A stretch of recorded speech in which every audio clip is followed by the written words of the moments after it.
घरामध्ये गुडघ्यापर्यंत पाणी साठलं होतं. रोहित दादा तिथे आले, त्यांनी बघितलं आणि त्यांनी ठरवलं की आपल्याला घर बांधायचंय. मी तुम्हाला हे का सांगतेय की शिवपुले शाहू आंबेडकरांचा महाराष्ट्र म्हणून उदंग करणारे नेते, सभा संमेलन राजकारणाचे फळ जो तो उत्तर तो शिवपुले शाहू आंबेडकरांचा झेंडा उंचवतात. पण त्यांच्या विचाराचं काय?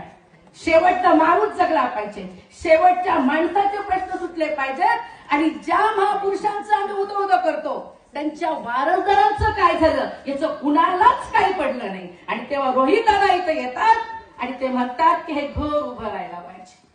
अरे पूरी उम्र कट जाती है एक घर बनाने में, तुम्हें तो शर्म भी नहीं लगती बस्तियां जलाने में.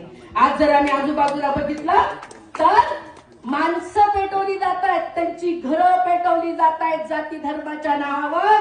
दादा तुम्ही घर उभं करताय.